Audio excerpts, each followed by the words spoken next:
Great question. So, anxiety is more than just a catchy term. It's actually a real measurable physiological response.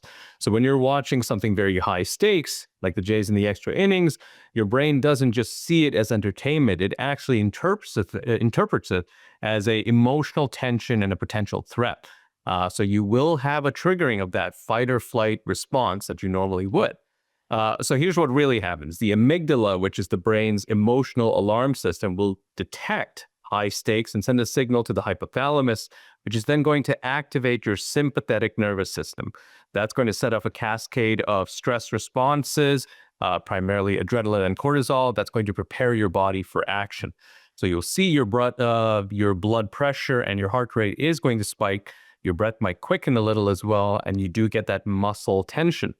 If we look at studies on this, there's actually a Toronto study that was done recently on the World Series that showed that fans' heart rates nearly doubled during high stress moments from a resting heart rate of about 60 to 70 beats per minute to over 130 beats per minute. So that's equivalent to what you'd see during a moderate physical exercise, like a brisk jog. So certainly that's not the only thing that triggers this. We see this with joy, anticipation, frustration, the emotional roller coaster that is being a Jays fan. And that really is the essence of anxiety. It's been said that watching intense sport games from home can be similar to doing a moderate workout. Dr. Rout broke down the truth behind that. So surprisingly, yes, to a certain extent, watching a high stakes game from your couch is going to mimic some of the cardiovascular effects of a moderate workout. Not necessarily all the benefits, but certainly parts of it. So your body's not going to be able to differentiate between emotional stress and physical exertion. So if you're deeply invested in a game, your sympathetic nervous system will kick in. You are going to get that heartbeat going a lot faster. Your blood vessels are going to constrict, and your blood pressure is going to rise as well.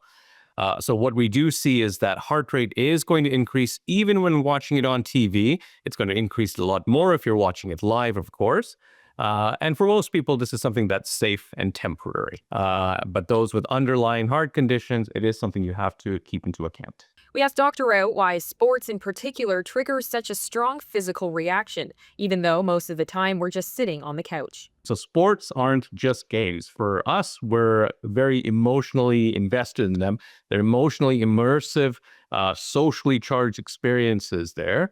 And some of the most primitive and powerful systems in our brain actually responds to this as well. So the amygdala and the innula, which really processes fear, excitement, and empathy, will all light up when we watch a game. At the same time, the nucleus albumins, which is part of the brain's reward system, is going to release dopamine. So that's the feel-good chemical. And what we do see with neural imaging studies, that watching sports activates the same brain regions as actually playing them. And that's why fans will actually feel genuine joy when their team wins and real heartbreak when they lose. The body is responding accordingly. You're having those heart rate increases. You're having that stress hormone surge as well. When we're emotionally invested, our hearts race and our palms sweat. We discussed if that's the body's same stress response we'd have in a real life danger situation. Absolutely. The stress response that we're feeling during an intense emotional moment is biologically essentially identical to what we would feel in a real life danger scenario. So that's the classic fight or flight response. When we're emotionally invested, let's say the Jays are down 1 in ninth, our brain is perceiving that tension as a threat, even though it's not physical. So the amygdala will signal the hypothalamus that is going to activate that sympathetic nervous system, and you're going to get the exact same responses as you would when you're surviving life-threatening situations.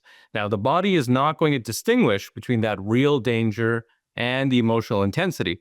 That's why watching sports, receiving shocking news, or even public speaking can all provoke that same cascade of symptoms. And for fans that already have heart conditions or high blood pressure, we asked Dr. Rout if there is a real risk for them while watching a high-stress game. It's a very good question. So what we do know is for fans with hypertension, arrhythmias, coronary artery disease, high stress moments can actually pose a bit of a risk for them as well. Cardiologists have documented in Toronto itself spikes in emergency visits during major sporting events. What we do see as well is the adrenaline and cortisol. That's, of course, very, very real. So it comes with all of those dangers as well. There was a study also in the Cleveland Clinic that showed that watching high stakes games can trigger cardiac events in at-risk individuals.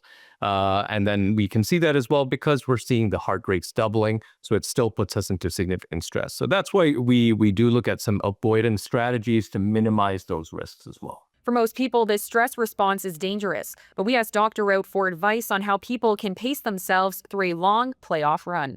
Well, I think pacing is the most important thing we can do to protect our heart and protect our head.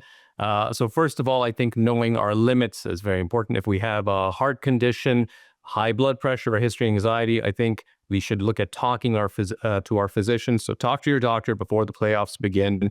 They might recommend making some medication adjustments to make sure you're just optimized for.